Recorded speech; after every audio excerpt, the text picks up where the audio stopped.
Bienvenidos, queridos hermanos, a este es su programa de Apologética Católica.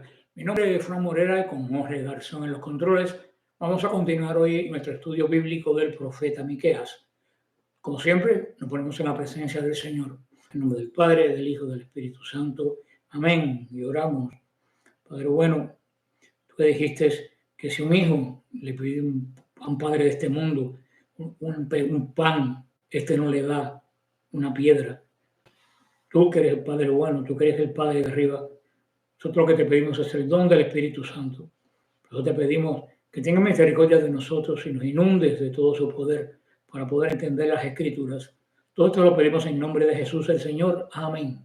Seguimos con el profeta Miqueas, capítulo 4, versículo del 1 al 3, y dice: Sucederá en los últimos días que el monte del templo del Señor se afirmará en la cumbre de los montes, se alzará sobre los collados y afluirán a él los pueblos. Irán muchas naciones y dirán: mirad, sirvamos al Señor. Venid, subamos al monte del Señor, al templo del Dios de Jacob. Nos instruirás en sus caminos y marcharemos por sus senderos, porque de Sión saldrá la ley y de Jerusalén la palabra del Señor. Él juzgará entre la multitud de los pueblos y reprenderá a naciones poderosas y lejanas. De sus espadas forjarán asadas y de sus lanzas podaderas. No alzará espada nación contra nación, ni se adiestrarán más para la guerra. Señor, añada bendición a su santa palabra.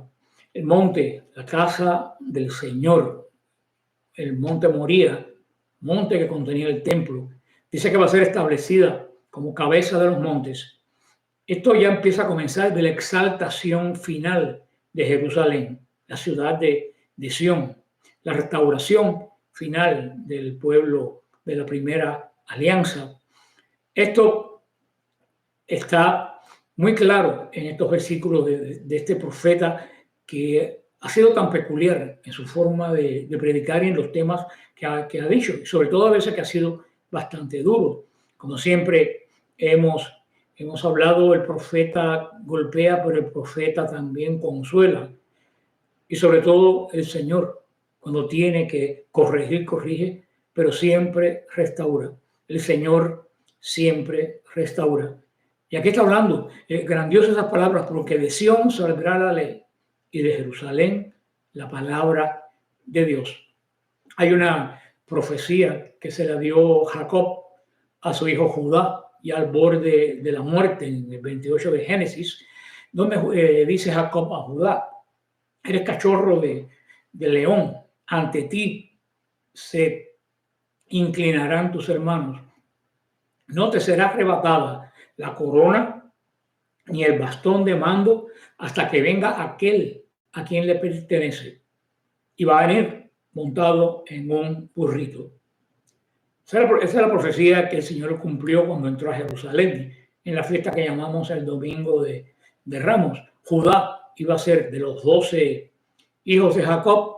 Judá iba a ser el poseedor de la promesa, y las otras tribus iban a estar unidas a esta promesa de Dios si se mantenían unidos a Judá, porque la promesa no era para ellos, era para Judá, pero se compartía entre todos los 12 hermanos. Pero bien le dice a Judá que un día eso va a terminar, que va a venir uno que le pertenece la corona y el cetro, y ahí va a terminar la función del pueblo judío. La función de Judá era esperar al Mesías y entregarle la ley, que es los libros de la ley, que es la vara, y el orden, que es la corona. Por eso vemos que cuando Jesús entra el Domingo de Ramos en Jerusalén, él escoge entrar montado en un burro. No por signo de humildad, los burros no eran signo de humildad en esa época. Tener un burro era como tener un Mercedes-Benz hoy en día, no todo el mundo tenía un burro. Jesús entró en burro y por eso quiso que todo el mundo lo supiera, que los niños gritaran Hosanna y que le tendieran mantos delante de él como se hace en la entrada de los reyes en Jerusalén, porque él quería que todo el pueblo supiera que esa profecía dada a Judá se estaba cumpliendo en ese momento. Por eso que se dirige al templo. Y por eso que los judíos que entienden que se está cumpliendo la profecía dada a Judá, ellos piensan que es una profecía del mundo, que es una profecía de política, y por eso se defraudan tanto cuando Jesús dice que él no ha venido a fundar ese tipo de reino. Y da comienzo todo lo que sabemos, lo trágico de la semana de pasión, de la semana santa. Curioso es que así como 12 hijos tuvo Jacob, y de estos 12 hijos salió la nación del pacto primero de Dios, el Señor fundó a su iglesia con 12 apóstoles. La iglesia sale de los 12 apóstoles, tal como Israel nació de los 12 hijos de Judá. Y el Señor le da la promesa a no solo de los apóstoles, a Pedro, como le dio la promesa en la antigua ley a uno solo de los hijos de Jacob, a Judá. Por eso, tal como en Judá, si todos nos mantenemos unidos a la sucesión del apóstol Pedro, tenemos la promesa de estar presente cuando el Señor regrese, tal como Israel tuvo la promesa, Judá, de estar presente cuando el Mesías llegara. Ahora bien, las 10 tribus que se separaron de la tribu de Judá y formaron un reino aparte, perdieron la promesa. Por eso cuando vinieron los asirios, vinieron los babilonios, desaparecieron, se disolvieron entre el mare magnum de Babilonia, se volvieron babilonios, no tenían la promesa. Pero como Judá tenía la promesa, Judá se mantuvo hasta que llegó el Mesías. Y así es la iglesia, tiene la promesa y la va a tener hasta que venga el Mesías, no importa lo que pase. Que algunos dicen que somos idólatras, que no lo somos. Más idolatría que tuvo Israel, que hasta en el santo de los santos metió imágenes de madera talladas de los dioses Baal. No va a haber más idolatría, y el Señor no rompió su pacto. Que tenemos malos papas, un ejemplo, que hemos tenido malos papas. Anás y Caifás, sumo sacerdote, Elí, sumo sacerdote, eran un desastre como sumo sacerdote. Y el Señor no quitó la promesa. Que tenemos malos sacerdotes. Los hijos de Elí eran unos sinvergüenzas. Y el Señor no rompió su alianza. A ningún israelita se le dio la ocurrencia de ir a formar un templo aparte. Ahora sí, les dio la idea de formar un reino aparte.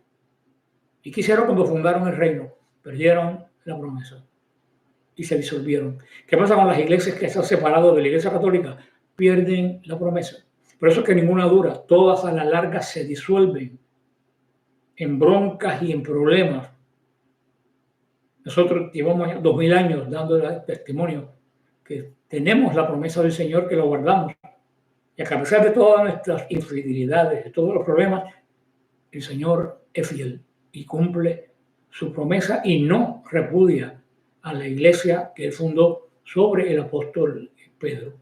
Vamos a ver, sigue diciendo el profeta. Miqueas vio en esta especie de visión, profecía, vio al mundo entero entrando a Jerusalén para encontrarse con el Señor y para conocerlo mejor. Eso yo veo el cumplimiento de esta profecía cada vez que voy a Jerusalén. He ido 33 veces ya a Jerusalén. Cuando tú llegas a Jerusalén, tú ves todas las naciones de la tierra. África, Asia, Oceanía, América del Sur, América del Norte, el Caribe. Tú ves todas las naciones de la tierra caminando hacia Jerusalén para adorar al verdadero Dios y a su Mesías, Jesucristo. Jerusalén, podemos decir que es la capital, la madre, la iglesia madre de la segunda alianza. Eso es lo que nos dice este profeta en este capítulo de restauración. Dice que no se va a levantar nación contra nación. Es importante ver que esta no es la paz de la capitulación. Voy a dejar de hacer la guerra para que no haya guerra. Esa paz no dura. Esta es la paz de la justicia. No va a haber más guerra porque el hombre va a ser justo, no porque lo obligan a no luchar para no matarse. No habrá necesidades de espadas, no habrá falta asadones. Esta profecía es hermosa, la tienen grabada en la menora que tienen afuera del Parlamento de Israel. Precioso ese recuerdo. El Salmo 2.9 nos dice lo que el Mesías va a hacer con los desobedientes. Dice el Salmo: los quebrantará como vara de hierro, como vasija de alfarero lo desmenuzarás. Anhelamos que llegue ese día a nosotros. También dice que el Mesías nos va a liberar. Nos va a liberar de la ignorancia. Nos va a enseñar su camino, cómo llegar al verdadero Dios, cómo adorarlo. Nos va a librar de la guerra. Va a poner a la larga paz en el corazón de los hombres. Nos va a liberar de la necesidad. Por eso muchas veces decimos, cuando dicen viene el fin del mundo, el Señor viene, la gente se asusta, cuando deberíamos decir, ven Señor y cumple todo esto que has prometido. Ahora el versículo 4 y 5 y dice así: cada uno se sentará bajo su parra, cada uno se sentará bajo su higuera, y sin que nadie le alarme, porque ha hablado la boca del Señor de los ejércitos. Todos los pueblos caminarán, cada uno en nombre de su Dios, pero nosotros caminaremos en el nombre del Señor nuestro Dios, por siempre, jamás. Aquí le hice seña cuando dice se sentará cada uno debajo de su higuera. Recuérdense lo que le dijo el Señor cuando se encontró con Natanael, que le dijo: te vi cuando estabas debajo de la higuera. Y Natanael le dijo: tú eres verdaderamente el Hijo de Dios. Yo estoy seguro que el Señor les recordó esta profecía de Miqueas. ¿Qué estaría orando, qué estaría pensando Natanael abajo de la higuera? No lo sé, pero les puedo asegurar que tiene relación con este versículo. Todos los hombres del mundo podrán seguir otros dioses, como sucede en este momento. Nosotros, su pueblo, vamos a seguir al único Dios. Es el versículo 6 al 8. Dice: aquel día, oráculo del Señor, recogeré la oveja coja, congregaré las descarriadas y las que había maltratado. Haré de la coja un resto y de las desbandadas una nación poderosa. El Señor reinará sobre ellos en el monte Sión, desde entonces y para siempre. Y tú, torre del rebaño, collado de la hija de Sión, hasta ti llegará y vendrá la soberanía de antaño, el reino de la hija de Jerusalén. Qué hermosos esta profecía de Miqueas, profecías mesiánicas. Entra ahora Miqueas en una serie de profecías de restauración mesiánica y dice que nos va a restaurar no solo para los fuertes, no solo va a restaurar a los fuertes, va a restaurar a los débiles, va a restaurar a los cobardes, a los desfavorecidos.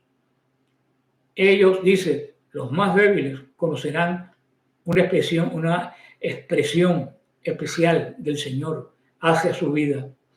Dice que hasta ellos vendrá, a ti vendrá el Santo de Israel. Es una promesa gloriosa que sería fácil para Israel pensar que eran demasiado buenas para ser verdad cuando estaban viviendo lo que veían. Por lo tanto, Dios le dio una promesa también especial. Dirá: hasta ti vendrá. Y aquí dice una cosa muy, muy interesante. Habla de la torre del rebaño, collado de la hija de Sión.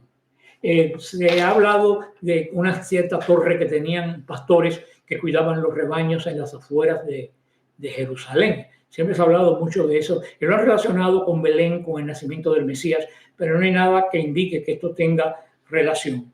Vamos a ver el versículo del 9 al 10 y dice: ahora, ¿por qué gritas tan fuerte? ¿No tienes rey? ¿Pereció tu consejero y te atenaza un dolor como de parturienta? De la ciudad habitarás en descampado, irás hasta Babilonia, Allí serás liberada. Allí el Señor te redimirá de manos de tus enemigos. Después que describe la gloria de Sión, la grandeza de este Sión restaurado, ahora Miqueas habla y hace una comparación muy usada en la Biblia. Habla del dolor que experimenta una mujer al tener el parto. Ese tiempo de angustia que tiene la mujer por esos dolores que la cogen, esos calambres, como sea, antes de parir. Y le dice que ellos están pasando ese dolor de parto por falta de liderazgo de la nación, por falta de no oír a los profetas, pero en un tiempo de gran angustia en Jerusalén. Por supuesto, siempre después del parto viene la bendición del Hijo, y así vendrá el Mesías a rescatar a Israel. Y Miqueas habla claro de la deportación a Babilonia, con nombres y apellidos. Como es muy común en los profetas, Miqueas combinó promesas cumplidas en diferentes tiempos de las obras de Dios. Así los profetas van ligando algún acontecimiento que profetiza para cerca, pero que anuncia un acontecimiento que puede pasar a un poco más de tiempo o de distancia de ese momento actual que ellos están viviendo. Y ahí habló, le dio la gran promesa. Vas a pensar que te vamos a llevar a Babilonia, que va a ser una gran desgracia. Pero lo que tú no sabes es que en Babilonia el Señor te va a rescatar. Israel era esclavo en Babilonia. Y dice la ley judía que a un esclavo lo tiene que rescatar el pariente más cercano. Si no, no puedes rescatarlo. Y el Señor le dice, yo voy a ser tu pariente más cercano. En ese lugar de ignominia donde estás esclavo, yo voy a ir y te voy a volver a comprar. Tú eras mío. Te fuiste detrás de otros dioses y de otra gente. Ahora yo te voy a volver a comprar y tú volverás a ser mío. Le dice, en medio de toda esta angustia del cautiverio babilónico hay una esperanza mayor, la restauración, la redención. Voy a redimir a los esclavos, yo mismo, el Dios de Israel. Vamos a ver el versículo 11 en adelante, 11 y 13, perdón. Dice, pero ahora se han juntado contra ti muchas naciones que van diciendo, será mancillada y nuestros ojos se recrean a la vista de Sión. Pero ellos ignoran los pensamientos del Señor, no disciernen sus designios, pues los ha juntado como cabillas en la era.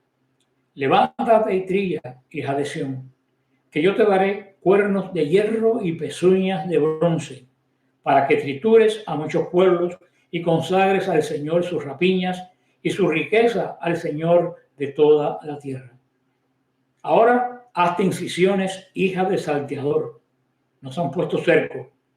Hieren en la mejilla con vara al juez de Israel. Aquí termina estos capítulos de Miqueas, como hemos visto, son bastante cortos. Todas las naciones, dice en estos versículos, se han juntado contra el pequeño reino de Israel. Aunque las naciones, les dice, aunque todas las naciones estén en tu contra, yo estoy por ellos. Pero ellos no conocen el pensamiento de Dios porque viven alejados de Dios y siguen empeñados en alejarse de Dios, no escuchan a los profetas. Pero ellos no tenían esa seguridad que, aunque muchos los agitaran, el triunfo era de ellos, porque ellos eran el pueblo de Dios y los otros pueblos eran pueblos de ídolos, de demonios. Y la victoria siempre la tiene el pueblo de Dios, como la va a tener la iglesia en estos tiempos. No tenga la menor duda de ello. Apaleada, angustiada, dividida, vamos a vencer. Así fue en la primera alianza y así va a ser en la segunda y eterna alianza. El Señor dice que le va a poner cuernos de hierro. Cuando el Señor restaure a Sión, Él lo va a restaurar con tal fuerza, tan fuertes como un buey que tuviera los cuernos de hierro. Imagínense un buey con cuernos afilados de hierro. ¿Qué mortandad pudiera causar, inclusive hoy en día? Esto va a tener espiritualmente, va a tener su cumplimiento. Israel va a volver de nuevo a ser una una nación va a estar restituida, no va a volver a ser esclava más nunca de nadie, hasta que los romanos la destruyeron para siempre. Aquí comienza este tiempo de restauración de Israel. Y al final, después de todo esto tan hermoso que habla de que va a suceder al final, cuando va a volver a la gloria después de Salomón más grande que tuvo Israel, que fue en la época de Herodes el Grande, la última etapa de Israel, pues le va a decir que antes que llegue eso, el buey va a trillar en la era, representa al pueblo de Dios. Por eso, antes que llegue ese día, ellos van a vencer, como les dije, van a ser rescatados por el Señor. El mismo Señor los va a comprar de nuevo y van a trabajar y van a ser fuertes y poderosos hasta la consumación de la alianza de Dios con Israel. Y termina recordándole que se hagan incisiones en la cara. Eso era señal de duelo. Cuando había mucho duelo, las personas arañaban la cara y se daban con juncos. Por eso le dicen, ten en cuenta que antes que llegue este tiempo de los cuernos de hierro, tú vas a pasar un tiempo de angustia, un tiempo de dolor, una gran tribulación. Pero al final tú vas a ser vencedor. Lo mismo te digo a ti, hoy en día estamos pasando una tribulación. No sé si será la última, pero que vivimos en un momento de tribulación, no hay duda. Tribulación en las naciones, tribulación en la familia, tribulación en los trabajos, tribulación en la iglesia. Donde quiera hay tribulación, hermano. Y ahora a nivel mundial, una gran tribulación. ¿Será la última? Yo no lo sé. Pero sí estoy seguro que cuando pase esta tribulación, cuando pasamos este luto, que nos desgarremos de angustia, nosotros siempre vamos a ser su pueblo y seremos restaurados. Manténganse sobre la roca. Aquí está la promesa de que las puertas del infierno no prevalecerán. Que el Señor los bendiga y los guarde. Amén.